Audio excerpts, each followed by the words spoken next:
Where's the chat? Oh, live chat. Oh, yeah. Imagine that. Oh, there your link's all. It's not. Listen, yeah, your link was. Can you jacked up. try to remember that? I do every time I screw it up. It's I fine. know. You basically need to get used to it. All right, sorry about that. We are here, and Oscar, I'm ridiculous. for his 50th time doing it, figured it out again. So it's not difficult. Everybody here in the chat apparently figured it out. No problem. Yeah, looks like the bar has been open for a while. Yes, it has. No, we are actually water. Water. We're going to get started here, but yeah, we are on. We already recorded one episode that was not live. Michael Clark's first time in the studio. We did one. It will come out in podcast, and then this one is second. So yes, the bar has been open for quite a while. Broken cherry on the floor right now. Totally popped. Yeah, lab. It's a mess. Popeye says lab guy getting his cherry popped. Yep, straight up getting his cherry popped right here. Oh, Yep. nice, nice. We appreciate you guys all being in here. And with that said, we are going to get the show started. Let's go ahead and do this.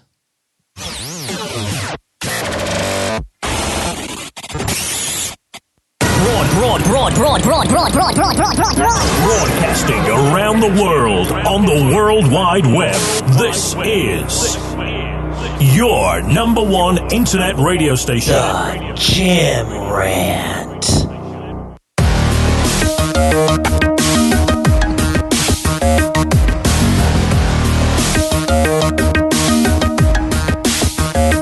The best way to summarize the Jim Rant is like this. After years and years of venting bitch sessions with fellow gym buddies and industry professionals, it was decided that a platform was needed to catalog all the common stereotypical annoyances we've experienced inside the gym. Thus, the Jim Rant idea was born. We would love to say we started on the path right away when the idea was developed and fresh, but the truth is, the 9-to-5 and other responsibilities of life got in the way. Then there was some final straws inside one of the local big box gyms, and we had to move forward with our platform. We're taking back the gym, one rant at a time. Too long has the minority of these moronic, stereotypical, shitheady assholes ruled the gym floors. We are the majority. We keep the lights on the gym and the equipment updated with our membership fees. Gym douchebags are a small portion of the monthly dues these gyms receive. We are the larger revenue generating group. It is time we take back the power. It is time we take back the gym floor. The gym is our house. Join us every week, sometimes more, for over-the-top rants about everyday gym annoyances from the typical gym atmosphere. Hopefully this platform will assist in giving the majority of gym memberships a voice. Listen, and you'll either be offended or empowered. The choice is yours. No stereotype is safe. We hit them all from every side. This is not your everyday pod-fading platform for workout advice. This is a platform to find the humor in the everyday annoyances experienced by fellow daily gym goers and fitness freaks. We are not politically correct. Not because of any belief systems. We're just simply not politically correct because it's funnier that way. As stated, no one is safe. Chances are that if you tune in and listen to our show, you will hear topics that relate to you. You will hear things that you're guilty of. Many listeners and even the Gym Rat host will get offended at some point. Some maybe more than others. Truth is, if we aren't offending each other and giving each other a hard time, then we simply aren't doing our jobs correctly. It's our goal to cover and make fun of everyday gym annoyances and stereotypical fitness atmospheres. Tune in only for good laughs. We don't take ourselves too seriously, and neither should you.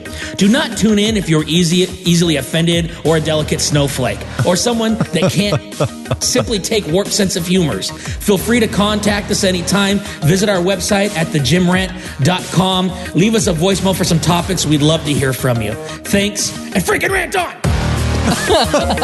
Good job, Rant on! Good job, Matt. I have, I'm going to Skype into that one. No doubt, dude. This is a follow-up for Matt Pass. All right now. Yeah, all right. I am Hans. And I am Franz, and we just want to pump you up. All right now. That's for all our meatheads. Oh, Popeye, that's for you. Popeye's that's in there. Popeye on the left there, right? Look at me. I'm Muscle Man. I'm Muscle Man. My shirt is freaking breaking out, you know. I need to get new shirt. Where is my baby oil? I am SWAT. I am SWAT. Can't you tell? I am SWAT. You're either SWAT or you're not. He's going to come back with something in a second. Yeah. Pretty. Give it a second. That's for Matt Pass and Popeye. Anyways, I wanted to do that up front. Obviously, patrons, some of them out there starting podcasts, and I empower you to do that. And I'm here. And Matt Pass has been a long time patron. And of course, I've played Russell Roberts, The Long Haul Life, but I like to promo those guys. Matt Pass has got that new podcast out. He just started it. It is called The Jim Rant. He's a funny personality. We've had him on this show before. You guys know his passion. He's not shy of a camera. He's not shy of a mic. I actually listened to a couple of his episodes, even though I'm not a gym guy. I work out, I run and stuff, but I'm not hardcore. Yeah.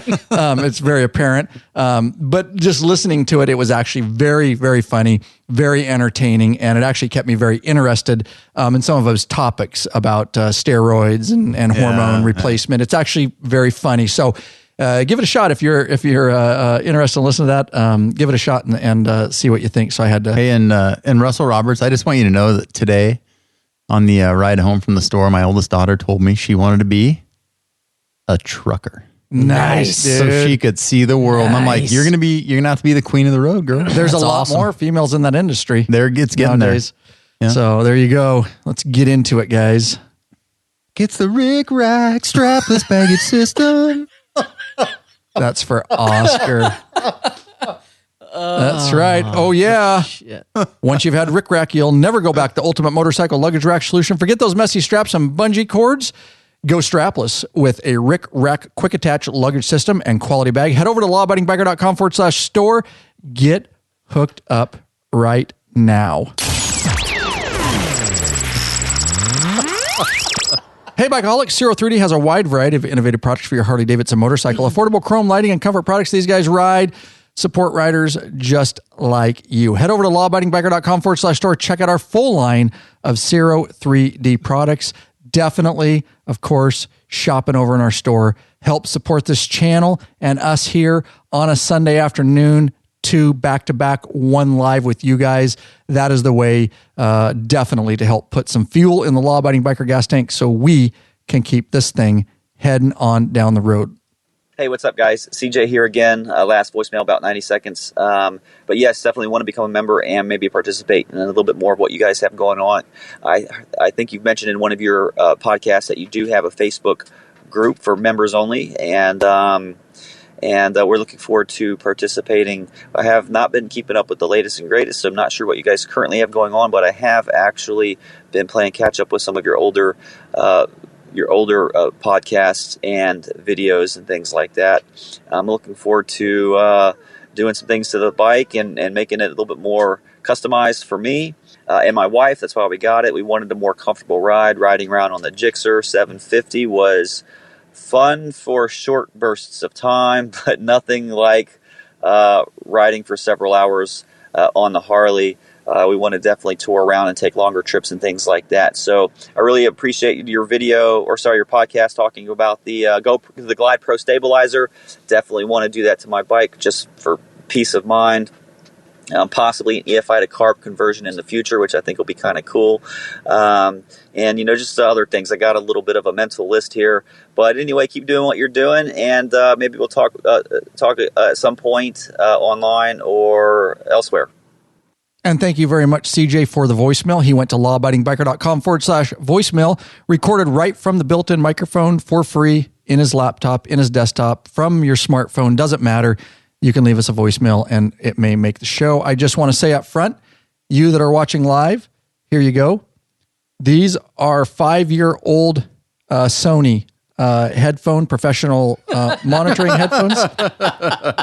Would somebody say something? Destroyed. Destroyed.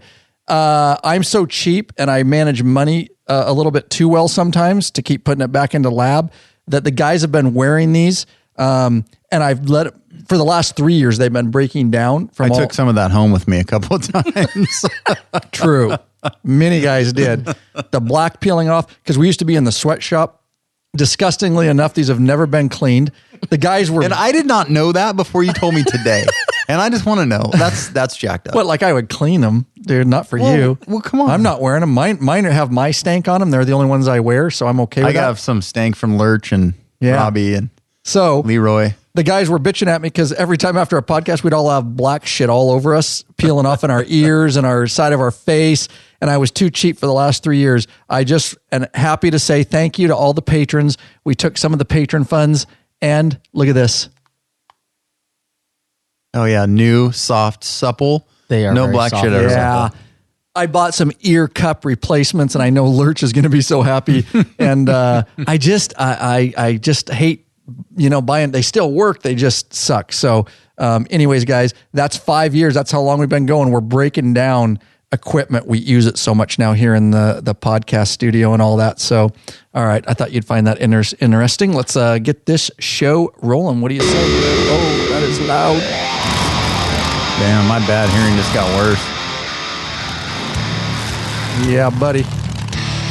There you go. Welcome back, you freaking bikeaholics. This is the podcast for the motorcycle majority, the big MM, also known as the 99%. That's right. Large and in charge of the motorcycle scene more than any time in history by listening to this very podcast. You are part of what we call The Biker Revolution. shit. Biker Revolution. Thank Oh, you. sorry. you I was forget? distracted. I was trying to get No logged more back Voodoo into the- Rangers. No, for you. I couldn't speak before I drank a Voodoo Jeez Ranger. Louise. I couldn't / earlier. We do have just one question for you, bikeaholics, before we get started. Mount up. Let us. Take you on a... Another wild ass ride. Oh, pow, right there. Oh, yeah, right on cue, bitches. By episode 2, they figured this shit out because it Sort was of. The it first was one a was mess. Yeah, it was a shit show. The first one was an absolute shit show. That's right, guys. Welcome back. Ryan Sorry, Erlacher folks. here, your host of the Law Abiding Biker Podcast, and your. High-tech redneck. Thank you. Oh my God. So there you go. You totally... Sorry. Russell Roberts in the I'm chat. I'm It's not a good multitasker, and I'm trying to multitask. It takes several many years things. to learn how to do this. I need a mount, like right Correct. here on the back of the mic, to where I You can need just to see mount it. a mic.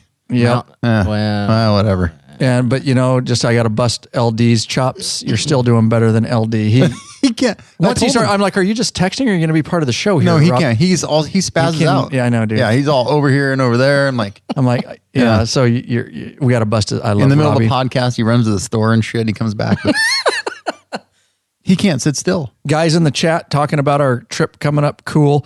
This is a patron only live event for you listening in podcast format later. You really should experience the live video feed and the live chat and bonding and associating with our community in there, and everybody in there talking to each other, associating not just what the show's about, but with what they want to talk about in there. Really cool. It's a way for us to connect to you. Get hooked up as a patron, of course, lawabidingbiker.com/Patreon. And then make sure, guys, a couple things real quick. You get an alert on your patron account on your smartphone app. I put it there. I also put it in the private Facebook group, and I pin it to the top before the show. I also sent two email reminders out. So make sure, if you're not signed up for that email list, get signed up for it. You patrons that want notification, lawabidingbiker.com/live. You'll get 2 emails, one the day before, one the day of, and there's a button that takes you right through to the live event. It has the time and everything. It's just a way to assure that you're going to be notified, so that if you are available, that you can make it. So again, please sign up. Even if you're on our main email list, lawabidingbiker.com/live, upper right-hand corner, sign up in there. And that way you can make sure that you have all angles covered for the live event. Thanks. We got a bunch of people in there talking, like we say. Got a great show in store for you guys. What we're going to talk about today, of course, we'll probably get off track likely.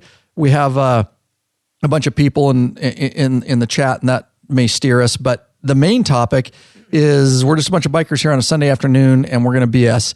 And some of the recent stuff, which is a little bit behind the scenes, but we also have some really cool stuff to talk about the new Harley-Davidson Milwaukee 8, which is my new police bike that I got about 3 weeks ago.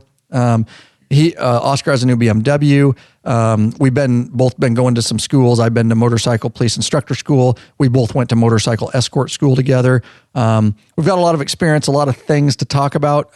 Michael recently rode a Milwaukee 8, so it's going to be some of behind the scenes police training, motorcycle stuff, but it's all going to be a lot about the new Milwaukee 8, some of the things, some of the concerns, if there is any, some of the emails we've been getting, and things like that. So it should be a very interesting episode.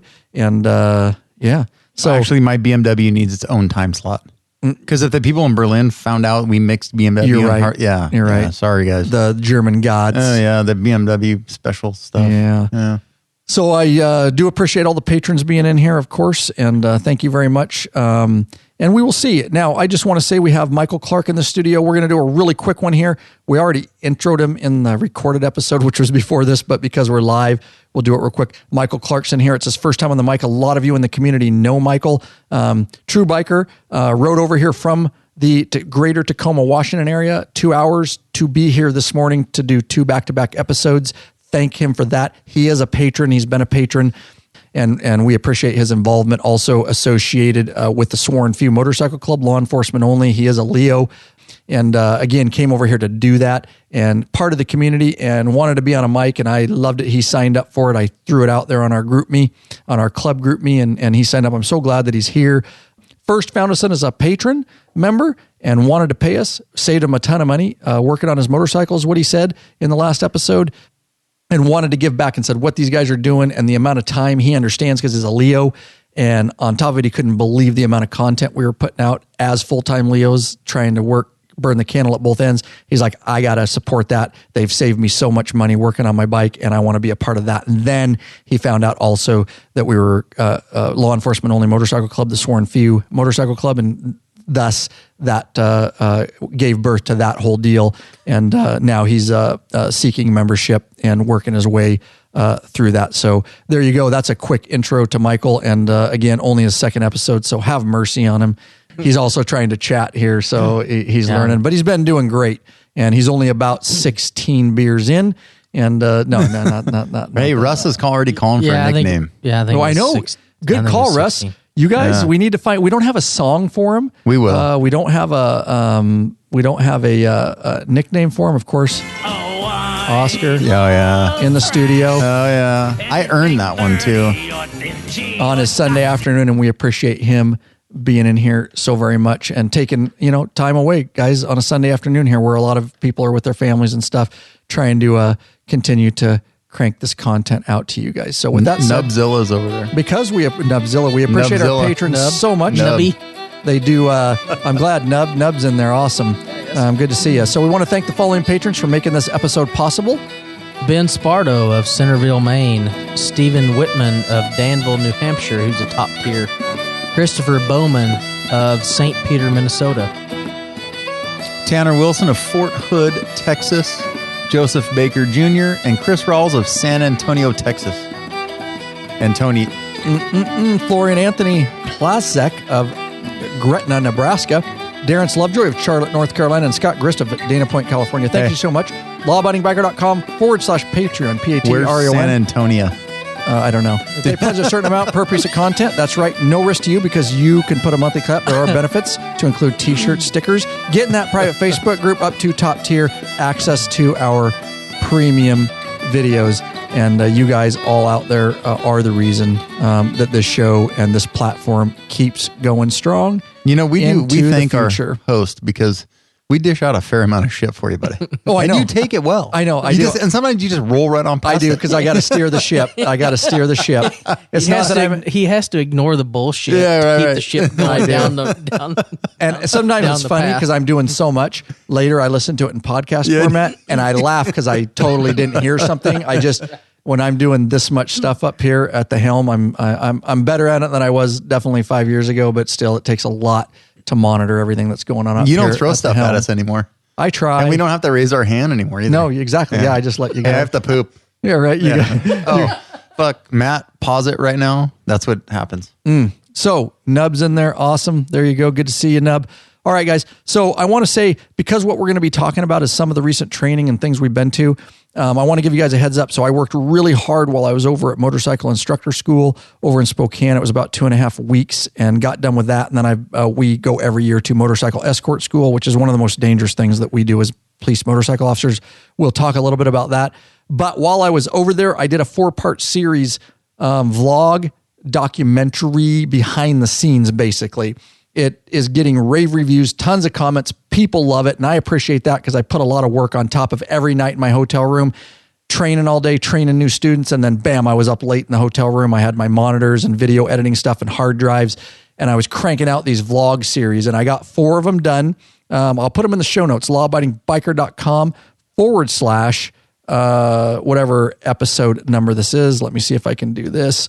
After having been there and watched your videos, they were awesome. Thank you. I mean, those videos were awesome. I appreciate that. were. Yeah, It really is. good. They're getting rave. I mean, people are nuts about them. And it's really behind the scenes of what a student goes through here in Washington State and just how hard the school is. And, I just want to say one thing. SWAT. You know why? Because not everybody... Because motor school is too hard. Right. Because not everybody can make it through motor school. So they have a SWAT team for all those guys that can't become a motorcycle officer. Still, and I saw the part of me that was still on that course that I left behind. Yeah. Oh, yeah. Right. And my bike parts are still out there. That's too. where a year ago, Oscar actually trained on the same facility where I train new students is where that's coming from. And he may have left some plastic parts from his Honda over there. And some skin. So I put the link in there, guys. That link that I put in the chat, and it will be in the show notes also, will take you to part 1 of the series. If you go down in that website vlog, there's part 1, part 2. There's links for all 4 parts if that's something that you guys want to check out. Again, it gives you a really good inside look. Papa, we don't need motors in my department. Just Yeah, that's what I was laughing at. Well, they only got 2 guys, so one guy would be a motor, and the other guy would be just a regular deputy. So I guess, I don't know. So yeah. No, we love making that SWAT joke because I knew Popeye was in there. I knew that would push his button, his big, huge button. His big, huge Popeye button. Yeah, his big, huge Popeye button. So that was the videos were good, dude. Oh, thanks, man. They were I appreciate awesome. it. Yeah. Appreciate it. A lot of guys were following along. A lot of guys in the school and the instructors were keen to it. It's kind of hard to hide now. Yeah. It used to be when I started 2 years into this, you could kind of hide. I didn't try to hide, but I don't really mention stuff about what I do with Law Abiding Biker Media unless somebody asks. Now, every motorcycle school I go to, it's within 2 minutes. Hey, I saw, and somebody said something, or hey, we got to, what was it down at Nemo? I walked in the room. I was down there doing a test ride and I walked in and somebody said, and I didn't even get it because I walked in with my sergeant and he goes, hey, we got a celebrity in the room. And I looked at my sergeant and I go, what's, is that an inside joke? And then he's like, the guy looks at me and he's like, no, you do Law Abiding Biker. I watch all your, I can't hide from it anymore. People were wanting to order Bug Slide through the store over there and they were all keen to it day one, dude. But the videos are good. Getting it. You can't help it, dude. The videos are awesome. Thank you. when you make videos that are that good, after having been through it, right, and then went back and watched the videos, I'm like, that was awesome. That's cool. Took me right back there. I'm like, so someone out there that's never been through it can watch that. I'm telling you that what you produced was what I went through, and I'm like, that's awesome. That's great to hear. Yeah. And I did put a assload of work into this because you know how I am. I don't like to put out just half our stuff. So, Charles Williams, much respect for you and your writing skills. Yeah, for your writing. Thanks, Charles. Really appreciate that. Shooting the target while on the bike was cool. Ryan Ross Tomez said, yeah, shooting the target. Yep, we have the student shoot while on the bike. All that kind of stuff. It's an eye opener. Russell says it's an eye opener for most people to see what motors officers go through. Yeah, thanks, Russell, for that. And Ross Tomez, 2 more weeks. Can't wait to meet the awesome Russell Roberts because he's going to be on the trip. He's famous too. Yeah, he's famous too. Basically. He is famous. Straight up. There you go. So I like the picture in the picture display. Okay, cool, Eric. Thanks. We're always doing different stuff. And here on the live stream, or I can give you a really close up so you can see Oscar and you got the camera, Michael over there. Yeah. Oh no. Oh, we have 2. Yeah, 2. One's on me, one's on you. So there you go. I'm not showing my nipples this time. What's that? Yeah, please. On the don't. last live one, I know. I think because I know that was when we were up in the sweatshop still. So it was awesome. We're in the new studio, so let's just get chatting here. Just if you guys see a comment come up that we want to interject, please help monitor that. But I wanted to mention those new free videos. So there you go, Oscar. Let's talk a little bit. So I'll just start it out right here, and then we can go where we want to. We are going to talk about the new Milwaukee 8. But let's talk a little bit about so Oscar, because his agency, and we support all bikes here. You guys know that, Law Abiding Biker Media. I would have one of everything if I could afford it. For sure. Just because I love motorcycles in general, period. We're very Hardy centric here because that's mostly what we have, mostly what we work on. It's kind of cool because Oscar, his department has opted with BMWs. And we still ride the Harleys at our agency. So, but it's kind of cool to have him on that because it gives them a different perspective. Because I do know we have a lot of metric listeners. We get emails from them, even though we talk a lot about Harleys. So your new BMW, talk about it just a little bit. You're at about 5K on it. So you've had some time on it. Yeah. You've had some course work on it. We talked in the last episode. If you guys don't know, we call the BMW the German Harley. Yeah, for sure. The reason we'll rehash it a little bit. The reason we say that is because we started this channel to help Harley and take the mystery out of Harleys, and you have to take it to a dealership and it's mysterious and it has special tools and only a dealership can work on it, which we all know is bullshit. We took the mystery out of it. Once I got a Harley, I was like, this is stupid. We can do this. Why are we spending so much money?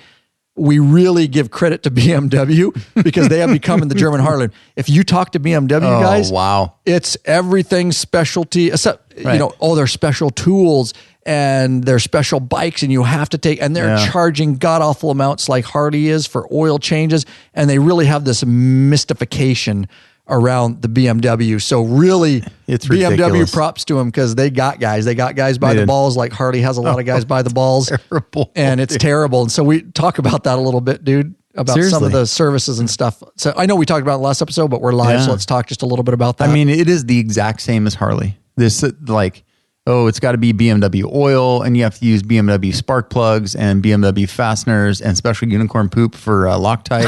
And so what we talked about, the one just quickly, the oil thing, and BMW has a special, they use some 540 weight oil, and I'm like, hey, I got to top this shit off because I had a little bit of a leak.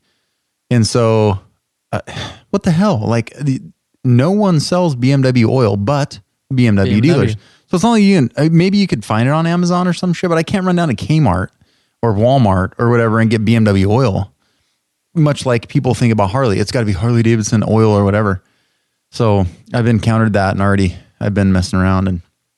But much like you, they're government bikes. I can't screw with it on like I would my Harley in my garage. So like wrench on it yourself. Right, exactly. And so I got to take to the dealership and, go through that stuff, and it's fine. But they really are a German Harley.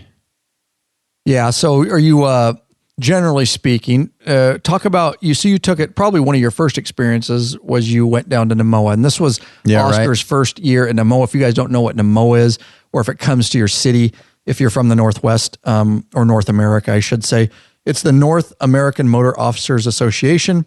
We try to go every year. Excuse me, I wasn't able to go this year because I had just got off motorcycle instructor school, and my agency opted to send a couple other guys instead. And plus I was going right after that to motorcycle escort school again. So I didn't go, but I went last year, and that's a vlog I did. I still haven't edited. I don't know if that vlog will ever make it out. Namoa? Yeah. I vlogged the whole thing. Oh, you did? Right. I've used some shots in other videos, but I didn't get it, edited up. I have so many videos. that never made it because I have so many priority projects, but Namoa is a really cool thing. It's, again, North American. We have Canadians come down. We've got all the Northwest states, that kind of stuff. Do you want to, so that was your first time taking the BMW down on heavy coursework, right? Right. I mean, you had qualified on our course. On the Hondas, but not on the BMWs. And it's a different bike. It's cool. It's light. It's quick. We've got some ST riders out there, Honda ST 1300 riders out there. I'm just telling you that the difference between the RT and the ST 1300 is like night and day. So if you are on an ST 1300, I think Greg Gaxiola's got one.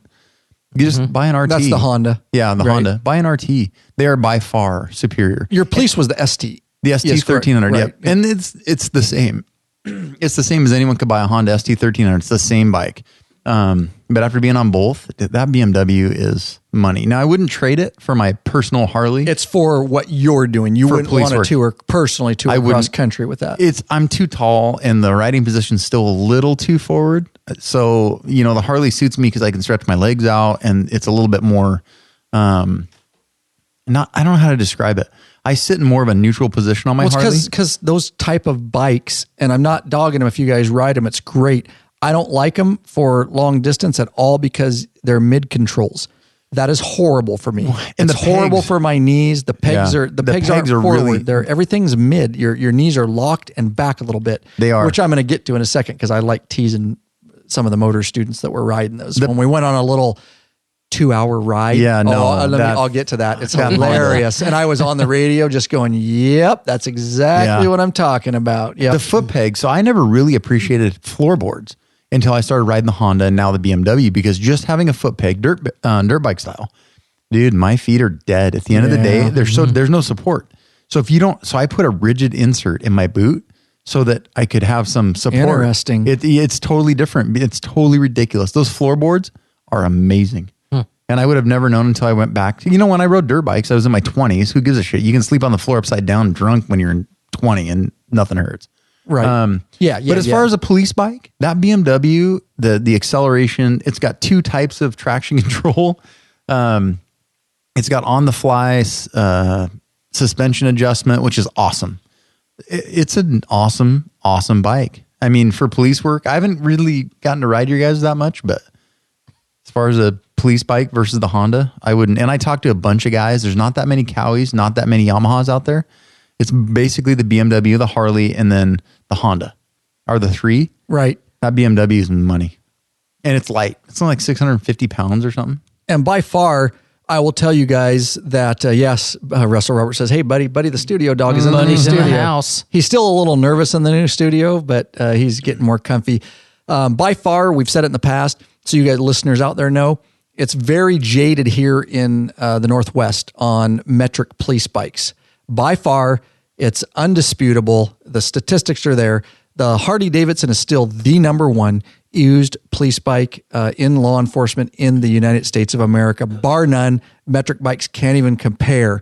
It's very jaded here in the Northwest because there's more metric bikes. I wouldn't say more, but it's even kind of with Harleys. And so you see a lot more of those.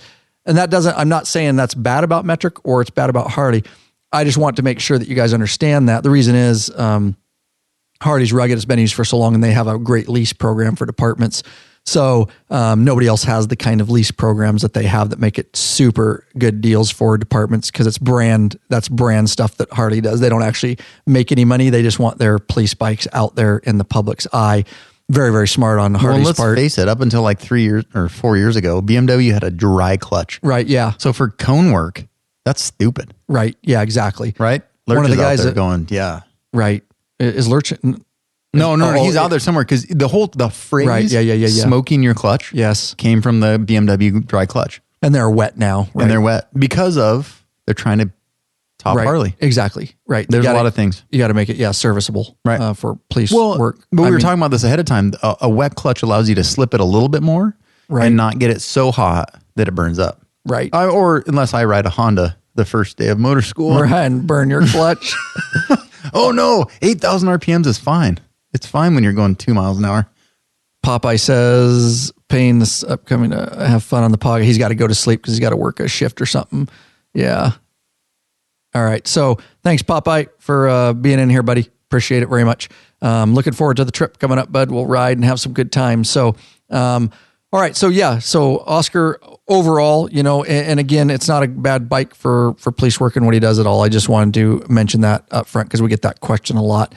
The Harley is heavily used. Wait, let me, remember I wrote this note. Go ahead. So I saw a picture that the Oklahoma State Police had Hayabusas. Dude, that's crazy. Can you imagine riding on a Hayabusa? I just saw Hayabusa on your note. I couldn't tell what the beginning was. That's why I was confused. Yeah. Hayabusas. I saw a deal, I don't know where it was, on Facebook or whatever, about do they put some bags and shit on it? Yeah, they've got bags on it. Yeah. It's a badass looking bike. But can you imagine? No. Oh, some guy in his Corvette's drunk, he's going to do a car chase, and you're in your Hayabusa going 170. That's crazy. And then you pull up next to him and you're like, slow the fuck down. Yeah, he hits the throttle and you're like, oh, at 170 wheelie next to him. Right, yeah. No doubt, dude. I'm glad I don't have that, dude. That would that's just asking for trouble right there. Oh, dude. for totally. Sure. So NAMOA overall, let's brief that real quick. The conference, which was a 2-day conference, basically. Yeah. 2 full days? Well, 3. With the competition, it's like third day. Oh, yeah. So the first 2 days you ride, it was in Hillsboro, Oregon. And then there was 2, how would they call them? 2 courses. Basically the competition courses. Then there was a barrels course, a slow race course, a challenge course, and then there's one more. What was the other? Oh, pairs. Yeah, and it's really set up for training. Yes. Everybody gets together, Yep. multi-agencies. Yep. And it was pretty cool. There's membership dues and Right. And so there's, I don't know how many, man, there was 130 bikes. And so at any given time on any one course, there was probably 30 bikes at a time. So you could have 2 or 3. So the courses, it was kind of cool. So it's a parking lot, right? With a center divider. And the courses are split in between that center divider. So you go down one side, you cross the center divider and come back up the other side. So if you timed it right, you could have maybe 3 guys. Oh, okay. Let me back up. You could have 3 singles on one side and 3 singles on the other. Or like we did on the second day, you could have 3 chase bikes. So for instance, you might ride and then I would chase you and Mike would chase me, which is I'd never done that before. And that was a blast. Totally. Oh dude, that took it to a whole new level. So we're entering a pattern. Ryan's entering and then I'm timed it, 6 inches behind that. And then Mike times it so that right before Ryan exits the keyhole. Mike's coming in. I thought you had done that. I didn't know I'd you never had done that. We I've do it on never our done courses all the time, but And I just went in and Jim and Yates and Wes and Yates is like, hey, you guys want to go? I'm like, dude, I've never done this, but hell yes. And that takes your riding to a whole new freaking level. It does. It was I scared shitless the first side. And then when I realized, but anyway, so you could have like maybe 6 or 8 guys on a course. And it took about anywhere from 140 to 2 minutes to finish a course. So we get a pretty good trip through. You got a lot of reps in the morning and then went to lunch and came back. And then there was a big memorial ride. There was we always do that. Yeah. For up there was a fireman that got into a wreck and he was paralyzed. And so we rode through his neighborhood and I can imagine 130 bikes plus some chase cars for bikes broke down. Going through the neighborhoods was pretty awesome. Yeah. And then we rode out to a state park and took some pictures and then came back. And then third day we had all the competition stuff. Yeah. On the last man standing course, which is fun. If you've never done last man, I wish we could do it with the club. No, it's so fun, dude. Because it really puts you at a... Yeah, but we'd have to do some serious, better training. Well, true. They're good, but yeah, that's to basically a whole nother level. Last man standing, there's no pattern. There's cones laid out like kind of equally on either side. And then all you do is you go for a minute. You either follow or lead. And if you lead and the guy follows you for a minute and makes no errors, then he wins. And if you follow and you make an error, the leader wins or whatever. If you don't follow his pattern, it's just a chaotic mess of cones thrown everywhere. There's no pattern to it. And you try to find new lines through it. And if the other guy can't follow, or you can stoppy, like on my Harley, I can stoppy and I can literally stop my bike with both feet on. I can lock the handlebars and I can clutch it and I can literally stay in one place. If they put a foot down, which all metric bikes will, usually if a guy on a Harley can do a stoppy really good, when you practice that a lot, you're going to put a metric down because they just aren't as well balanced. Right. And so I made it through the first one. The guy from Carson City, Nevada, he did we were at that dealership last September. Yep. That's where we adjusted my clutch. Awesome dealership. It is on the sidewalk or the curb. On the curb. He slow raced me the first time. I saved it. And then he took off and I took off. He sucked me right in, bastard. See, because he took off like 5 feet, sucked me right in. They slow raced me down. Brakes. Yep. Yeah, and that was over. Dude. So it was a cool training. The patterns were a little more open. So you can have really tight patterns or you can have them a little more open. Right. And I talked with one of the guys one of the sponsoring agency guys that made the course. And they said, hey, we get really, really tight. And we found out a lot of guys aren't riding as much. We made it a little more open.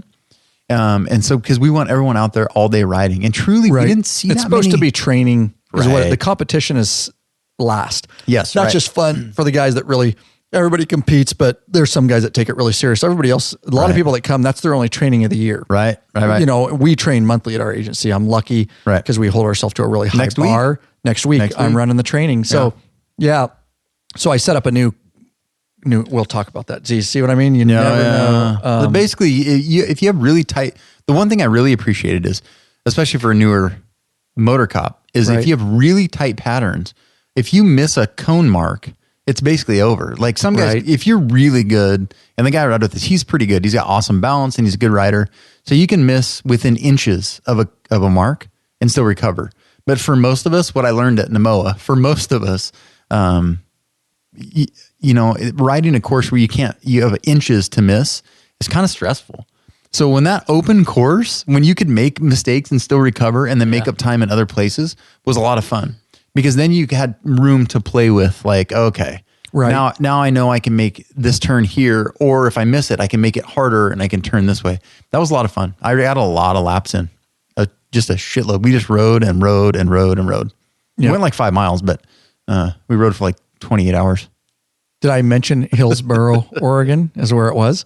Yeah, and the competition's secondary the last day. And again, I wasn't able to go, but I'm going to talk about the Milwaukee 8 because 2 of us in my particular unit got new 2018 Milwaukee 8s. We already had a couple guys that had 2017's Milwaukee 8s, but one of our guys got to ride it down there on the courses and become familiar with it because it is different. We're going to talk about some of those difference. We're going to get a little bit more into the Milwaukee 8, but yeah, NMOA, support that, guys. You can, I send usually products. Last year I donated from Lab Media, a whole bunch of stuff. It is a nonprofit and it's really training to keep motor officers safe and get with other agencies and basically train hard is what that's all about. So there you go.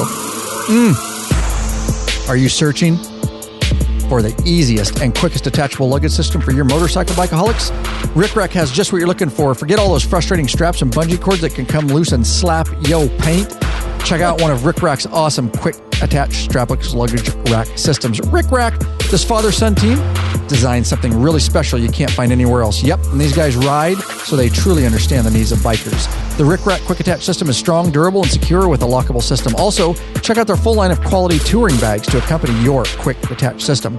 Once you use Rick Rack, you'll never go back. Rick Rack! What are you waiting for, bikeaholics? Head over lawabidingbiker.com/store. Check out our full line of Rick Rack systems and bags.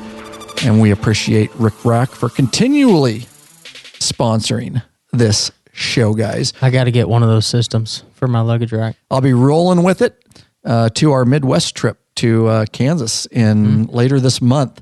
And I look forward to seeing a lot of the patrons in there that are in there right now. Appreciate it. I know there's a bunch of you in there that I'm going to get to meet in person for the first time, and we've already done a podcast on it, so I'm not going to go any deeper than that. Track back, and if you're signed up, make sure to check your email, because if you did sign up with a Facebook invite, then I've tallied your email that's in your patron account, and I sent out group emails. Check junk spam if you don't see it, because we're getting down to the wire there. So again, we've already done a show with those details and the private Facebook group and all that kind of stuff. So, all right. So let's talk. Michael hasn't been, he's going to get involved in the show. Don't worry, guys. Just because this was a little bit of stuff Oscar and I had to take care of. So I want to talk real quick about the uncomfortableness. I was going to tell you, I was busting the motors officers' balls over at school. So I was instructing a bunch of new students. And the bikes, the Hondas and the BMWs are all great on the slower course. And if you're getting on and off around town, they're fine for police work. And I'm sure they're fine for a lot of guys for touring. Here's what, and I told you, I don't like mid controls. I would have one anyways if I could afford it, just because, like I said, I love motorcycles.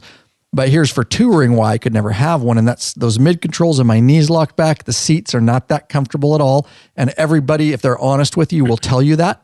The hardcore BMW guy, kind of like the hardcore Harley guy, will never say anything bad about a Harley. We talk bad about Harleys and we talk good about Harleys. We'll talk bad about BMWs too. Right. They're completely uncomfortable for cross-country touring, in my opinion. So we went on the last day of motor school. Everything's done, and we're taking our students on what we call a distance ride, which is really a joke because we only have a day and we got to keep it real. We go to lunch. It's really a bonding. You graduated, bro hugs type. They went through a really difficult time. So we toured northern Idaho. We left Spokane. We went up North Idaho through the mountains. Beautiful, beautiful areas. Of course, I've ridden it before. And we all have our helmet radios and we're on a channel. And I shit you not, it was only like a 2-hour ride to lunch. And that's nothing on a Harley. You're not even broke in until you get a tank of gas on a touring Harley. You're just getting warmed up. It's kind of like running the first 2 miles hurt and then you get in your stride. Same with a Harley.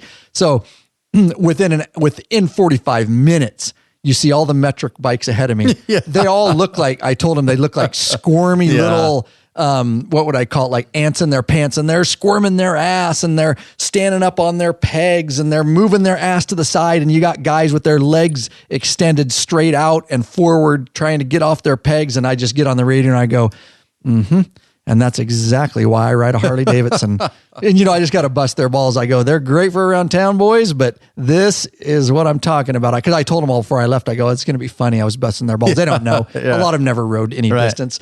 They were squirming. They could not wait to get to lunch to get off those bikes, and they're all stretching out and stuff. And I'm like, I'm just kicked back with my legs out on my floorboards, on my tractor seat, just all comfy, cruise control set on my new Milwaukee 8, dude, just loving life. And a lot of them ride what their agencies give them. And I would ride whatever my agency gave me, but they would like to have what I had. So in all fairness to law-abiding biker and to the metric bikes, the Honda was terrible. I couldn't go 50 miles in that freaking thing. And my left hip, on the BMW. Your hips don't lie, bro.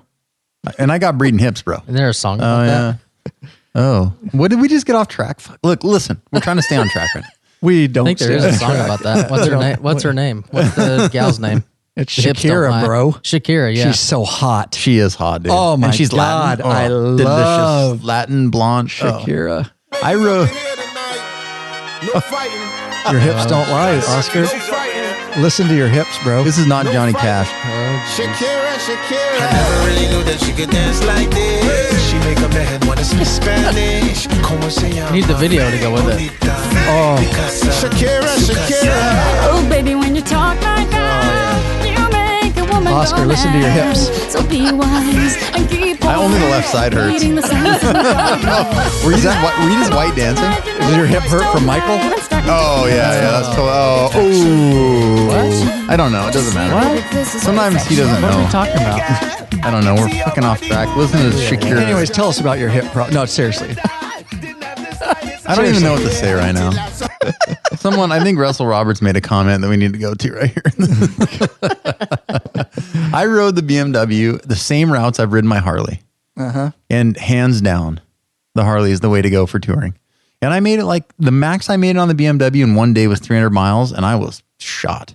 We rode back from Reno in less than a day. Yeah, we did. Yeah, it was fine. Right. On my Harley. It's fine. So my boss rides an RT, BMW RT 1200, same bike, our police bike. Thousands and thousands of miles. Guys do, but we do. pass them cross country all the time. Just, on those long straightaways, what are they always doing? Standing up. Yeah. They always come. And we started doing that. Wes They and I always did, come the opposite direction of you. You're like, yep, metric rider, he's standing up because his knees are locked in his butt. And again, we're not trashing, just not for me. It's not reason. for me. Guys do. They ride the hell out of them. There's guys that ride really far, and I'm cool with that. The BMW way better than the Honda. Way better than the Honda. Which is interesting. Yeah. So the Harley, and even riding down here today, my Harley's just so, I don't know. I was riding out here they're way more ergonomically. They're made for touring. That's a big word for you too. Ergonomically. You want to, let's split it up. Ergonomically. Ali. There you go. Do you have to do the Ali? Yeah, yes. Ali? Yeah, Ali. So I'm with you. What I'm saying is, I feel like we agree. Yeah, we totally. I'm not feeling triggered right now. Right, you're not. As long as you. Right, I'm glad you don't feel triggered, dude. I just hope that your hips don't lie, bro. It's the last time I'll ever use the word feelings. That's all I'm saying. Feelings dude. are stupid.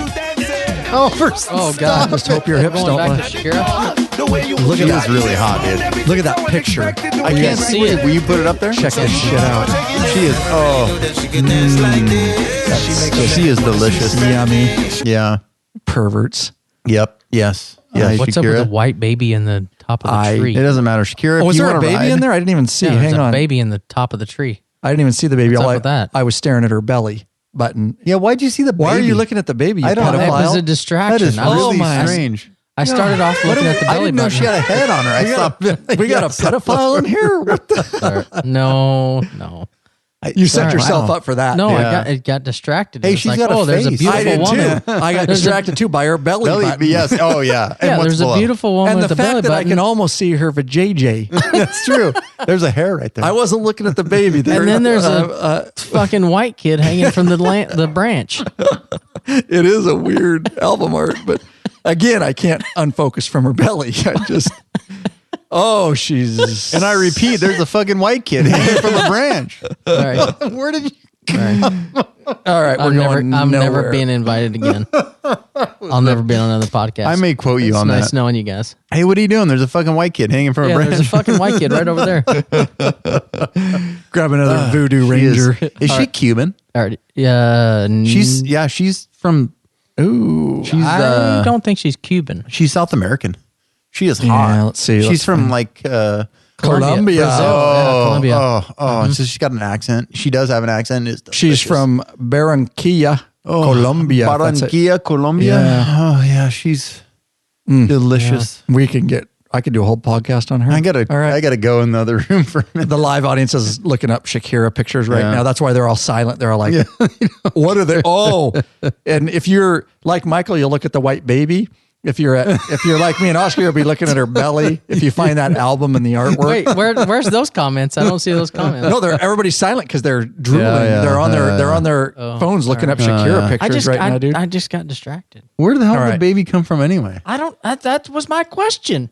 Well, I don't know. I didn't. Why would you put a white baby in the top of a tree with a pretty girl? It's really got him affected. Yeah, he does. They really fucked with him with the white baby. It was like Adam and Eve, and she was Eve, but then there was this white baby in the top of the tree. Oh, we're getting philosophical right now. Right, true. Right? Or philosophical. Exactly. That was the distraction of the picture. It is. I didn't know she had a head in that first picture. The first time I saw it, I'm like, oh, Shakira's got a face. That's one of those albums you just stare at, and he smokes his blunt, and you just get all philosophical about did you see the tree has eyes too? Hey man, did you see that? Give me some acid. Now I want to listen to the rest of the. Hey man, it's album like the earth is holding a baby. I bet you will, and you'll look. I'm just going to look at the belly button again. I'm basically pretty easy. All right, we're back on track. There might be pictures in the. No, we're not. We're so far. No, we're on track. We're not even talking about motorcycles anymore. We're going to talk about the. We're going to move into Michael Clark. That's what I'm talking about. The new Milwaukee. That's a major distraction. Yeah, Ross Thomas says she's Colombian. Yeah. All right, we're going to talk about the. We're going to move on and talk about the new Harley. What else was I going to talk about? Oh, so really cool. I made some notes here as we were talking some line items. I didn't get to go to Namoa, but the cool thing is I've got to spend plenty of time, even though I've only had that Milwaukee 8 for 3-4 weeks now, guys. I've already got, I think I'm going on 3,000 or something miles.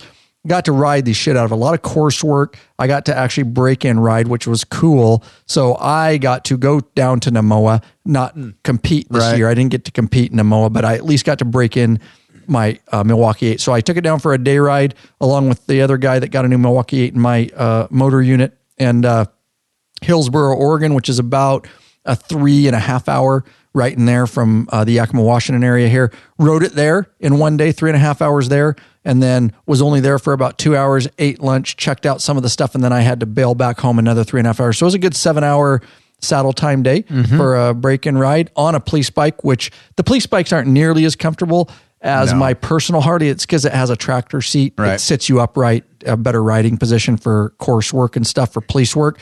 It doesn't have a backrest.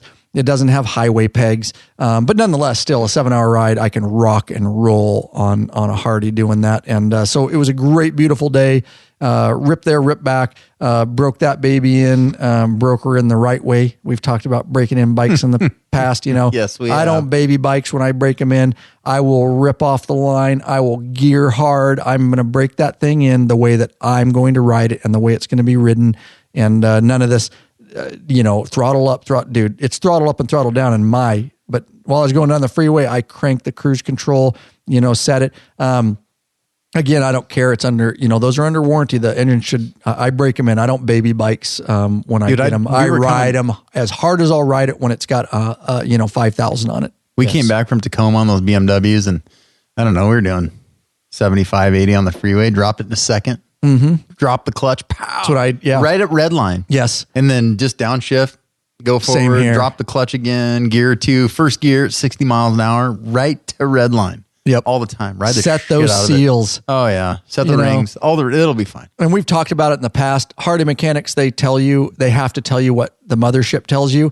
And then when you get the mechanics off to the side, they'll say, ride that fucker and break it in like you're going to ride it. That's how we break in our bikes. Ride it like you stole it. Ride it like you stole it. But they have to tell people what the mothership wants them to tell them. So, again, great ride. And like I said, I've been doing a lot of coursework. I've been redesigning, which we may get into, our qualification course. No, I can't wait. I've got to spend both highway stuff. I've worked on it, off of it, and I've been doing a lot of coursework at our course, just getting used to it. And we want to talk, let me make that note, but I want to talk about the Milwaukee 8, because I know we can get Michael more involved in this rather than talking about babies and trees. Nice. Sorry. Nice. Did you see that? Is not going away, I keep bringing bro. it back Sorry. around, bro. Sorry. But we're going to talk. Oh, yeah. Go ahead. Yeah. No. We're going to talk about the new, we're going to break it down on what I think of the new Milwaukee 8 right here. Michael's going to tell you what he thinks about the new Milwaukee 8 from from riding one. He recently rented one, I believe. We're going to get more into that. Some people have asked some questions about the Milwaukee 8. Of course, we're going to talk a little bit about the clutch with it, but some people have been bringing up, because a lot of people have been holding out on the Milwaukee 8, because like anything new, some people are just afraid, like, I want to wait a couple years until they see what bugs they work out. And if there is any bug, you're that guy. And so we're going to give you some insight and give you some great information here. I'm going to do this real quick. Hey, Bikeaholics, searching for new and exciting motorcycle products? Zero3D has just what you're looking for. Check out their wide variety of innovative products for Harley-Davidson motorcycles. Zero3D's got your back with chrome, lighting, and comfort products. No modifying, cutting, grinding, or welding for an easy installation. Michael, that equals less time installing, more time riding. We love that. Zero3D has a design team with over 40 years experience. That's right, with a passion for design and innovation. These guys are bikers, care about bikers just like you guys out there right now. They pride themselves on great customer service. Got a question? Get in touch with them via email, sales@zero3d.com.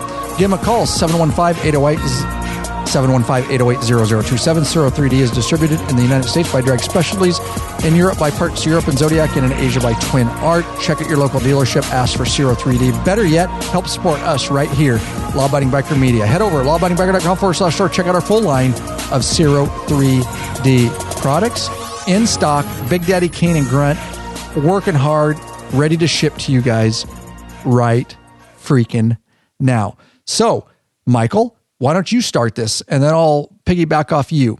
Talk about your recent thought. I'll piggyback off you. I know. I just put him in timeout. Oh, did you? Okay. Yeah, so he's got to wait a little bit. He's chatting. I was in baby tree timeout.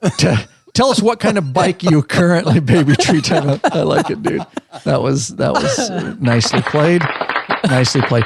Tell us about your recent experience, what bike you have now, and then what brought you to renting or testing a Milwaukee 8, and your overall thoughts, and we'll just have an open discussion about that. Okay, so I have a 2014 Electrical Ad Ultra Classic that is primarily two-up. My wife is with me most of the time.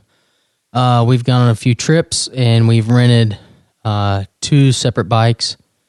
The first one was a 2017 107 or Milwaukee 8 down in San Diego. And it was a good bike. It ran good.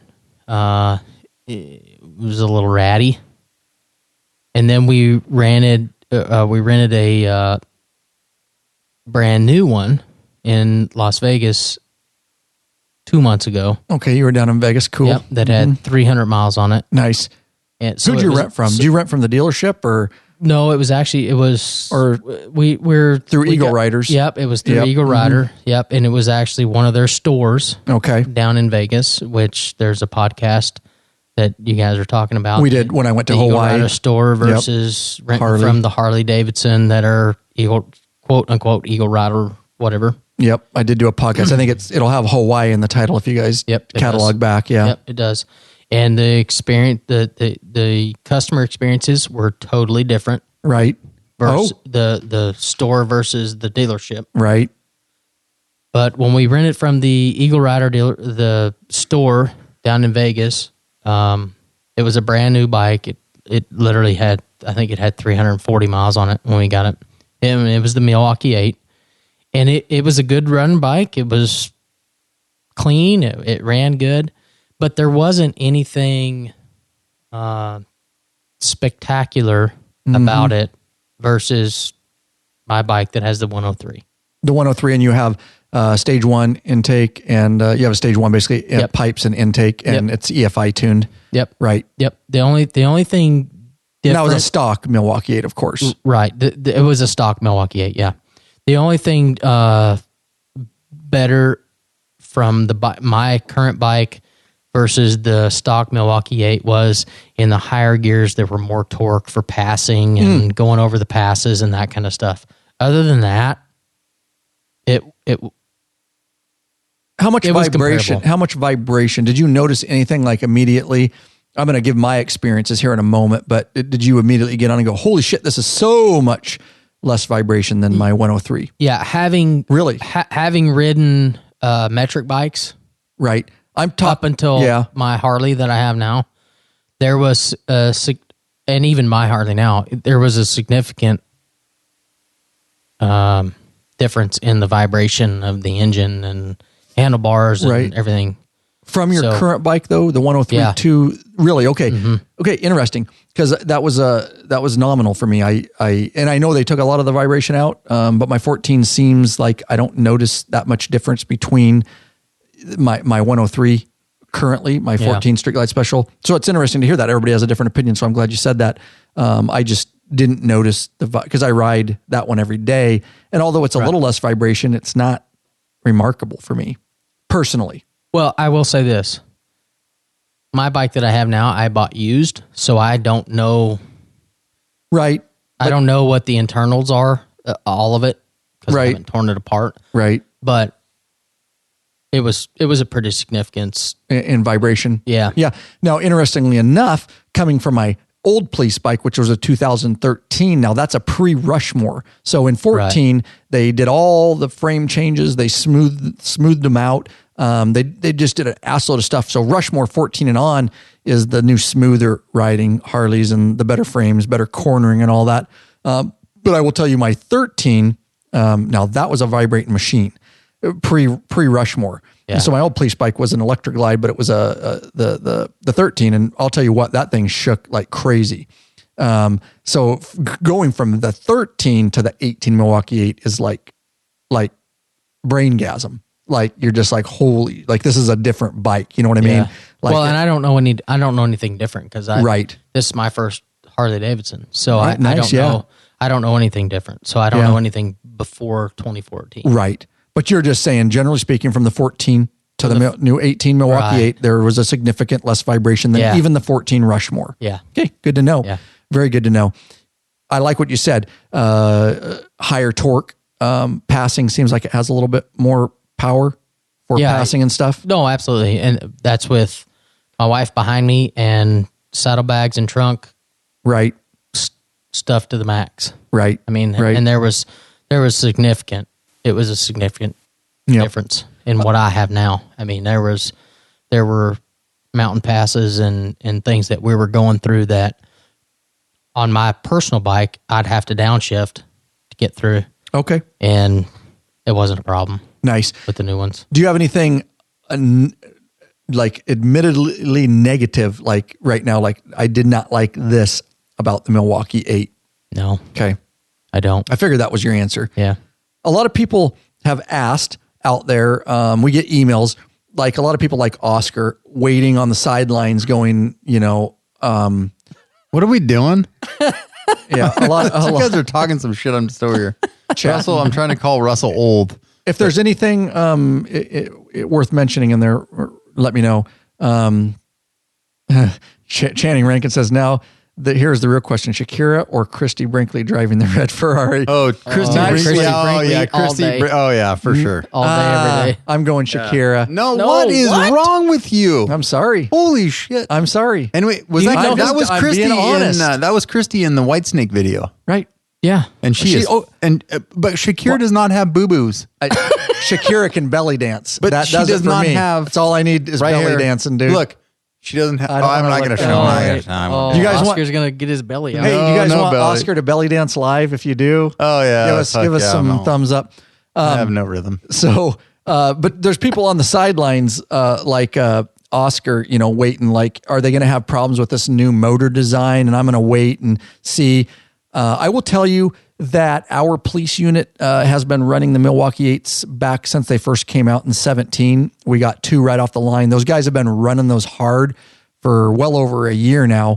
And I mean hard. If you guys know, if you watch any of those videos, what we do to these bikes, like we don't baby like these bikes.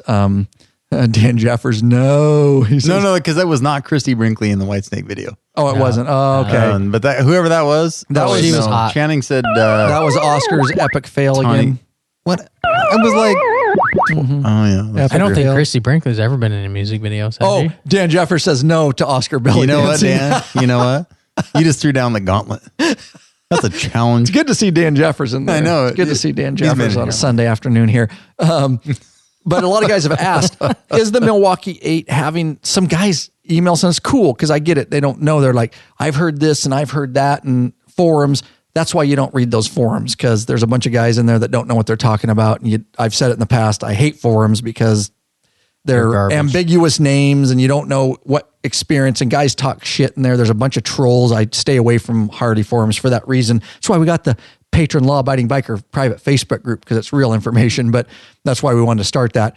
But anyways, no, we haven't seen any problems at all. I talked to the mechanics, the Harley mechanics. One of the things they're seeing here and there, which isn't a big deal, is the head gaskets leaking a little bit. They tighten it down a little bit and it stops leaking. I had to do that with my old 06 Wide Glide. It leaked a little bit around the head gaskets. Just seeped. That was a valve train thing, dude. The 06, 05. I'm just talking my head gasket just leaked and I tightened it up and it stopped gasket? leaking. Yeah, just the gasket. Because the 05, 06 touring bikes had a valve seat problem. Yeah, I never had that problem. No, my 06. Personally. Yeah, mine did. Yeah, I was just talking about the head gasket. They're right. just tighten. Yeah. Right. They all have. Anytime any company comes out with a new engineering design, there's always problems. Always. And so I'm a sideline guy because I'm like, it doesn't matter what it is. And it's always the smallest, tiniest thing. It's something stupid, but yeah. So if you track Harley back through the years, about every I'm giving you my opinion. If you track Harley back quite a few years, they always, every 4 or 5 years, they come out with some new design and they always have something silly. Now the 06, the twin cams had their fair share. Jeez. Among that, valve seats, the cam tensioner, the primary chain tensioner. So some are worse than others, but every 4 or 5 years they come out with something new and it takes them a couple of years to shake it all out. So I always wait because I'm like, you know what, the Milwaukee 8, we talked about it. It's a good design, but there's always gonna be something. So I wait. Yeah, no, it's cool. So that's my information to you guys, having run them harder than anybody will run them, is we aren't seeing zero. We don't have the leaking. We don't have like there's no problems. Like we haven't had any problems. The clutch switch, the neutral clutch switch, which is supposed to start in neutral. If you have it in gear and you suck your clutch in, it's supposed to start, right? There's a switch in there. But I'm having problems with that in my 14. It's kind of been a little issue Harley's had for a long time. So that's not specific to the Milwaukee 8. They're making new switches. They finally did a recall on it. That's not what this episode is about. But if your bike is in gear and it's not starting when you suck your clutch handle and take it in, there's a warranty recall on it. And they'll they redesign the switch a little bit. So that'll happen. So that's really the only issue we've had. But we had that, like I said, I had that on my 14. So the cam chain tensioner issue didn't start showing up till like 25,000 miles. Or for some guys early, right? But it really didn't show up until and there could be things down the road. I'm just saying as of this point, right? But social media has helped out a crap load with that stuff because the people are going, oh, hey, before like in 06, because I had an 06, it wasn't a big deal because you couldn't connect with other people, right? So the whole class action, like classes of problems, weren't widespread. Yeah. But now in 2018, well, now it's in their face, right? Because when something's wrong. It shows up in mass, right? Because I go, I had this problem, and I sent it to Mike, and Mike goes, yeah, I had that problem. And Mike sends it out on Facebook, and then 20 other people go, oh, yeah, I had that problem. So it's forced them to tighten things up a little bit, I think, anyway, because they had, the Evos, the late Evos into the early twin cams, a lot of stupid design errors. Now, not so much. That Milwaukee 8's pretty well designed. Yeah. Because stuff picks up, it snowballs. It's a good running engine. It is. On the two separate bikes that I've ridden on and rented, it's a good motor. It's talking your engine. It's a good engine. Oh, nice. You just got I'm going to cup it. Spanking. I'm cupping it. That's actually perfect. That's how it should sound. Right there. Are you going to get the flick? And I'm going to flick it. That's good modulation. Matt will be happy. He's going to have to adjust you a lot. He is. Sorry, Matt. Producer, yeah, say sorry, producer. Just be Sorry, confident, producer. talk right into that thing. I am sorry, producer. Now you sound like a podcast. Oh, Listen to that. like We should a- get the bass in his voice now. Yeah. Oh, yeah. Cup it. Give me some whiskey. Deep. Cup the balls. No flick. You're right. We do not want to. You just do a little flick. Just don't do it, dude. Just a little chode action. Yep. Yep. All right. So here's the deal. Is it worth the upgrade? And I think he kind of said, so I have the 103, I have the 14 Street Glide Special with a 103 Stage 1 intake pipes, EFI tuned. I will tell you, I have to keep my police bike stock. The reason I'm looking over this way is because there's a window in the studio and we can see out to the shop studio area and I can see our bikes. Can you turn the cam? No, I'm not going to do that because I have to readjust it. But coming from that, getting on my police bike, which I have to keep stock, the Milwaukee 8, I'll tell you, my 14 is just as fast because it just is what it is. The Milwaukee 8's a great motor. I'm not having any problems with it. I love riding it. It's very smooth. It is an amazing coming from a 13, but again, from my 14, is it worth it? No, I love my 103 high output. Love that bike. I have it so squared away. It's just been one of the greatest bikes. I don't know why. I just think I have it set the way I want it and it's so broken so well. It's not worth it. Plus I don't want a payment. I'm getting close to finally paying that 14 off and I just don't want a payment. It's not worth the upgrade to me on the Milwaukee 8 now that I've had time to spend with it. If I had a pre-14, I would really, really consider upgrading like immediately. But if you don't have a ton of money, I would just upgrade at least to a 14 or newer Rushmore and you'd be fine. I don't think it's worth taking the leap all the way to a Milwaukee 8 unless you're riding a pre-14. Oscar's riding a pre-14 and he might argue different. Again, it would be fine if you didn't, but if you have the money and you're pre-14, I would definitely upgrade to something Rushmore projected on because that is where the significant changes are. I've ridden, different bikes. Like I said, I had a 13. That's a significant deal to move up to that whole new redesign. So that's my 2 cents on whether it was worth the upgrade. And of course it wasn't to me. We've got a lot of guys here at Law Abiding Biker Media. Brian Grunt, who runs a store, has a new Milwaukee 8. Robbie. Big Daddy Kane has a new Milwaukee 8. Robbie's LD, got one Law too. Dog, Yeah. has a new Milwaukee 8. So we've got a lot of Milwaukee 8s running around the club and all that. Look at, it says, see this, Michael? It says, Michael Clark used the word fuckers. These fuckers. he did. But it won't show it because I have to actually approve it. So let me go ahead and approve his. There you go. Now they can see your slang. Oh. No, I have it on there because I used to do this live public and we get some crap heads in there. And so I still have those settings. So if you cuss, it won't go through. I have to approve it. A lot of the guys cuss in here and I just approve it. They just don't know I'm approving it. And links. I'll just write it in code word. If people try to put links, just put it on. And the only person that will get it was Russell Roberts. Okay. Roberts, because he's in Tennessee and I'm from Kentucky. So. Oh, yeah. yeah. Speaking a different language. Someone translate for these guys. Yeah, I know. No doubt. I'm still saying I'm going to cam my bike. It's way cheaper than a new bike. Right. And I'll get more power, better usable power. I want to do that too. But here's the thing. An 8 valve or a Milwaukee 8 4 valve is in the long run way more flexible for more power than a twin valve. So like the Cummins pickup truck motors went from 2 valve to 12 valve to a 4 valve setup. Because if you can 12 to 24 then. Yeah, right. 12 to 24. So a single intake, single exhaust to a dual intake, dual exhaust valve setup. And so all the new M8s are not Hemi heads. We already talked about this, but in our Milwaukee 8 episode, yes, which we tell you all about it. Yeah. Yeah. But the twin valve setup, in the end, you can produce more power. Different than a Hemi head because compression is not a big deal. And so I see where Harley's going, hey, to make more power in the Hemi head, you need more compression. In a twin valve, you can go a little bit bigger and take in more air and push out more air and produce more overall usable power than if you have the old twin valve. That's probably another episode. Right. But in the future, I see where they're going in the future. I was thinking about it the other day. I'm like, yeah, all right, I get it. Because a lot of motor manufacturers go into a multi-valve setup.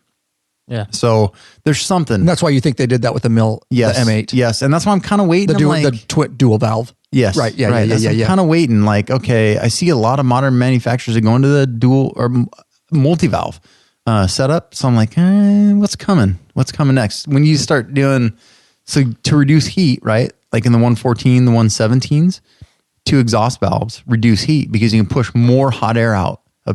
So what happens is the hot air flows out a single valve, and so the area around that single valve gets really hot, the valve seat. Mm-hmm. So if you have 2 valves, 2 exhaust valves, and you're pushing hot air out, it runs cooler, which means you can up the compression maybe, or you can up the displacement and handle more heat than a single exhaust valve. Mm-hmm. And then on the intake side, something totally different. So maybe, I'm hoping Harley went like the way of Cummins, and then maybe. Mm-hmm. Mm-hmm. This will make you Cummins. Shakira. Oh, baby, when you talk like that, you make a woman go mad. And it all makes us kind of dance around in the whiteness. See how shit just keeps going back? I just don't understand the baby in the picture. Stop with the baby. Stop with the baby. I just don't understand. She's like 3/4 naked. No, she's fucking hot as shit, but I just don't understand the baby. Oh God, dude. Shakira's things just super go hot. Full circle here at Law Abiding Things Biker that make Media. you go, I've seen a lot of dumb shit. I just don't understand the baby in the fucking. Well, somebody said Nirvana in here put the naked baby in the water. Baby, did you question that? That was just a baby in the water. But that baby had That wasn't a his little hot baby chick thing going next on. to a tree with a baby in What the if tree. the hot chick was standing next to water and the baby was in the water? Would it matter?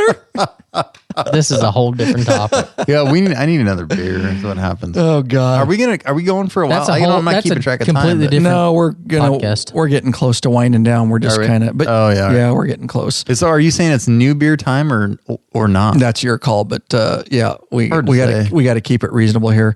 Russell Roberts says I love my 103 HO high output too. I rode Big Daddy Kane and Goats M8s. Yeah, Russell was recently down in town, and he got to ride those, and he doesn't believe, and he won't trade up either. And again, not saying it's bad, just is it worth the expense of moving up to though? There are always time for one more beer, says Channing Rankin. True that. Yeah. Not always true here in the studio, Channing. I'll tell you that. Because we've seen what that does to some of the guys, and then by the end of the episode, you can't understand them. But yeah, we've done that. You have something to say? It's just a sentence full of S's. Mm-hmm. Yeah. Exactly. No, that Milwaukee 8, it's a good engine, but it's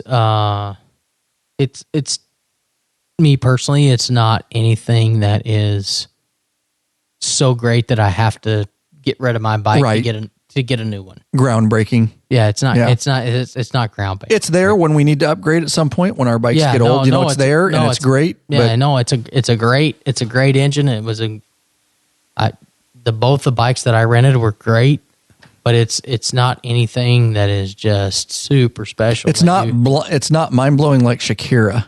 No. If it was, I would buy a new bike. I'm just saying, dude. But you know what? If she came with it. Correct. We love our patrons. We want to get to know you better, like here in this live broadcast, in this live chat that you all have access to. But you know what? If for whatever reason you don't want benefits, some of the donations you could actually get a year patron membership. But nonetheless, we love our flat donations. If that's the way you want to support us, here you go. Stuart Koensgen of Manitoba, Canada. That's right. Thank you. Gary Euler of Sebring, Florida. John Phillips right here of Yakima, Washington. We know that name. Oscar, finish it up. Chuck Darby of Lubbock, Texas. Also a top-tier patron he is. Top-tier. Putty Espenship of wherever he's from. Rick Bennett, Dallas, Texas. That's how you spell Texas. But that's the way the brain works. I knew that said Texas. Rick made a substantial donation. Thanks. lawabidingbiker.com/donate is how you get there. And of course, that helps put a little fuel in the Law Abiding Biker gas tank to help this show keep on heading down the road. And of course, we never balk at a flat donation. Sorry. There you got a balk from all three of us. That's right. Oh, yeah. Going strong. Going live here. We're going to start wrapping it up with some final thoughts. So, Oscar, anything else that you want to talk about recently? We didn't even get to escort training, dude. Let's do it real quick because we can wrap that up. Totally freaking crazy shit. Yep. Totally crazy. Yeah. So I've been to escort school. If you guys don't know, one of the most dangerous things police officers do in a motorcycle unit capacity Most are injured, killed, and maimed doing escorts. And if to sum that up, I'm talking about like just for visual for you. So like presidential escorts, figures, famous people, funerals, senators, legislators that come in town, whatever it may be, more high profile people, even funerals can be extremely dangerous. And that's because we're doing very high speeds, in very urban environments. And there's very specific rules. We train hard because if you're doing escorts and you're not trained, it's a death wish. The way we do it, we went over to Spokane, Oscar and I, to do this escort school. We try to do it yearly because even though we do escorts throughout the year, this was Oscar's first time. Even though we do them throughout the year, you can get rusty on certain aspects. And we like to work in unfamiliar areas because that's likely where you're going to get called to an escort. Something happens at Tacoma, something happens in Seattle. They call motors units from all over because we need a mass amount of motorcycles. Yep. And if you haven't trained together and understand the rules of engagement, so to speak, you got a death wish. Holy shit. That's an understatement. Training in an unfamiliar area is key. And our motor guys do the same thing. Right. We call from all over. Yep. And so training with other agencies is the big, so that we all are following the same rules and in that unfamiliar area, because likely you show up and you're not familiar with the road. You better become familiar with somewhat of your route because you've got to leapfrog and things like that. Yep. And you are doing very, very high speeds in urban environments with intersection and driveways everywhere. Of course, by this training, we minimize what we do. We minimize those risks. Set the picture. Hey, for instance, the governor is going to fly into this airport, and we need to get the governor to this school, right? And the governor or any other high profile person's got to get from point A to point B, and they're probably not stopping, right? Because we're not taking leisurely pictures and stopping for freaking ice cream. Or there's been a credible threat. Hey, the governor's coming, and there's been a credible threat that someone's trying to assassinate the governor. We're getting them from point A to point B. So the reason we're doing high speed is because that caravan with the governor and his bodyguards or whatever, they're not stopping. We can't stop. We're not stopping. So we have to get intersections cleared before they get there. Not only before they get there, like well before they get there, because they don't stop.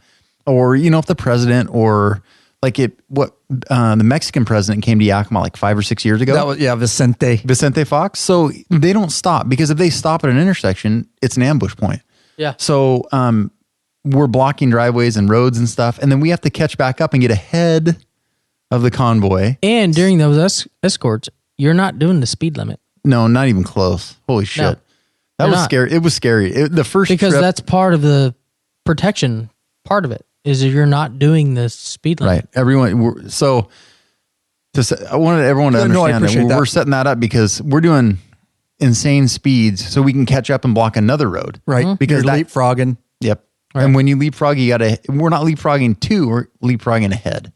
And that no-fly zone, so we call it no-fly zone on a certain side. I'm like, holy shit, there's no way. That's a lot of trust in you fuckers. It is. And you guys came through. Trusting it everybody. It is very trusting. It doesn't matter how much you try to minimize, there are inherent risks. And no matter how much you train, officers all over the country. In fact, recently Trump, remember that motorcycle officer over there, went down and he personally called him at the hospital. Yep. I remember that story, personally called the guy. That's the kind of shit that happens. And the thing is, a lot of it's high profile, and when motorcycle officers go down, the package don't stop. It doesn't. You get left behind. No, shit keeps going. Another motor officer will stop for you because we have things set up for that, but nobody's stopping for you, even if you are dead. Nothing stops. It keeps going. So it is very dangerous, which is why I appreciate the training. But the leapfrogging, we have very specific hand signals, very specific rules and guidelines on the way we do it around here. And that's why it's good to train with these other agencies, because we will call upon them and vice versa. And because we're local agencies, of course, we'll rely upon his agency, Oscar's, and my agency to work together. You look great in those green gloves, bro. I mean, you look fantastic. Fluorescent green gloves to do hand signals. The hand signals were superb. Do you have the red little stop sign in the palm? Yes. Did you really? Every time Oscar would come by, this was my sign. And that meant go, but stop. But it is exhilarating. Insane. It's insane. It's insane. It's a adrenaline rush of like no other, but you have to have your head screwed on straight and you have to understand the risk, and you can push yourself harder than you need to, depending on how fast the package is going. You have to really learn, like, okay, There's plenty of guys out front. I'll still make it. I could make it faster. Do I need to make it faster? You have to, every time you have to be thinking about minimizing how much risk you are willing to take to get these packages. We call them these dignitaries to where we need to get them. So we get to do that every year. It was in the Spokane, Washington area. We might move it next year. But we work with all those different agencies, and we got to have some fun time in the evening over at the Northern Quest Casino outside of Spokane, Washington. The night before was fun. We had a good time. We did have a good time. Yeah, that was good. Telling you, we were, I was dehydrated the next morning. Right, yeah, you're likely, dude. Did not make that any better. Yeah, I know, dude. Made it very tiring. And then we rode home. Yeah. So we trained all day. We rode we put on 85 or 90 miles during the day. And then we rode back to Yakima because we had to another 200 miles. It was a long day. It was tiring. Bugs. Yes, it was. And we got to stay the next day. We actually did a real escort detail for Chief for a day. Right. Awesome. So if you guys, awesome deal. If you guys don't know what Chief for a day is, a lot of law enforcement agencies support it. And basically it's taking kids that are either been diagnosed with a fatal disease or a chronic illness, children. We basically, that's one of the best parts, let me say up front, of being part of the motorcycle unit is the public relations part and being able to give back to the community. In this case, give back to these kids whom it just breaks your heart. I let several of them sit on my Harley. We got to do an event, but basically we're taking those children with chronic illnesses, like I say, sometimes fatal, and we're putting the spotlight on them for the day. We are making them the center of attention. Fire departments involved, your police departments. Some of them are interested in fire, some in police. They get to put on a uniform. They get to put on the hat. They get to become us for a day. We escort them through the city. In this case, it was in Ephrata, Washington. It's a big event. They've been doing it 17 years over there supporting this. It's a huge day event. We escort them in the police cars, in the fire trucks and all that. And their smiles are to die for. Let me tell you, if it doesn't choke you up a little bit, you're not human, because to see these kids forget about their illness for even a small amount of time is very rewarding. And they get to be the center of attention through that whole city in this case. And we escort them and get them through, and lights and siren. We get them to the park, and then there's a whole day event that ensues after that. And like I say, if not just for a moment, these kids are the center of attention and can forget about that. So if you guys ever are involved in that out there in the community and you see Chief for a day, hopefully that tells you what it's about. And of course, support that organization. Huge deal, and a big deal in not only the kids, but the families.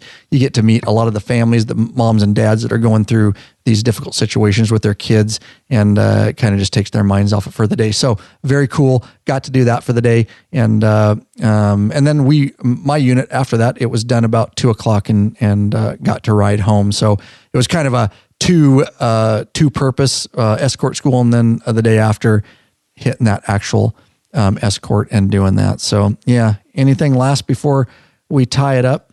And Oscar unfortunately didn't get to be involved with the Chief for a day this year. No, hopefully next year. Next year. Yeah, I hope so. Hopefully next year. So yeah. Thank you, everybody. You have any last thoughts? Thanks, Michael, for being in here. Thanks to the live audience for being in here. But thanks for having me. Yeah. What'd you think? It's awesome. Yeah. Look forward to doing more. Yeah. Nice. I mean, I picked up our game a little bit the second podcast. Right. Yeah. By next episode, I will announce what the true meaning of the baby in the tree is, because Michael. I think there actually is a meaning. Why are we back to that again? I think there is a meaning behind the baby in the tree. Hey, maybe Shakira will hear this and come and tell us herself. Oh, I'd love that. Yeah. I mean, I would act like a baby and I would nurse. What? I just said what? nurse. Oh yeah, I did. I would. Mm-hmm. Even if there's no milk left. There has to be a meaning behind the baby in the tree. He's going to find it, and I will report back to you on what Michael has homework to do. And when he figures it out, he's going to have some whiskey, Yeah. and a couple acid drops. Yeah. And then he's going to tell us what the meaning. Hey, man. I will not have acid drops, but I will bring some bourbon. Bourbon show. drops. And also, what flavor is a Tootsie Roll? Because it's not chocolate, bro. That's your second homework assignment. I don't know. Maybe the girl with the tattoo can tell us. Damn it. Nice, dude. Nobody knows what we're talking about. No, we're not going to even get into that. No, leave that. Yeah. It's fine. Yeah. It was fine. Yeah, no doubt, dude. All right, guys, don't forget call to action. I know it's just to remind you, make sure that you use our Amazon affiliate. Please, please, please. It doesn't matter what you buy. If you just make a link, go to lawabidingbiker.com/Amazon. That takes you through. Bookmark that page. That way, every time you hit your Amazon link and your bookmark, it'll take you through to our affiliate. Doesn't matter what you buy on Amazon. Do all your Christmas shopping, your birthday shopping, whatever. No additional cost to you, but every time behind the scenes, we're getting a small kickback for that. It helps support us. And you can do that with all of our affiliate links. Of course, I'm just mentioning Amazon. But again, lawabidingbiker.com/Amazon. Whenever you want to purchase something, just there you go. That's an easy thing to do. Very little effort. And again, absolutely no additional cost to you. Don't forget, guys, one of the easiest ways to consume, of course, you consume our podcast on iTunes and Google Play, TuneIn Radio, any of the podcast aggregators, but still probably the best way to consume is right within our very own app that was developed for you guys to make it easy. You can go to lawabidingbiker.com/app and get it. You can get it for Android. You can get it for iOS, Kindle, all that good stuff. That's where you can get the app. All the tabs are over there. All the show notes are in there. The artwork and all that stuff along with, if you want to call us, you can call us. Of course, our podcast phone number is 509-731-3548, or just leave us a voicemail right from your computer, microphone, or your phone. It doesn't matter. You can just go to lawabidingbiker.com/voicemail. It just uses the microphone in your, it's SpeakPipe. It's a service we use, and you can do it from your smartphone or computer or any of that, guys. So I hope you're well, and definitely hope you guys are out there getting some riding. And thanks for being here live to all you patrons. I'll see a bunch of you coming up real soon. That's why we're recording podcasts, so that while I'm away for 9 days, we can still put out content to you guys. Peace out.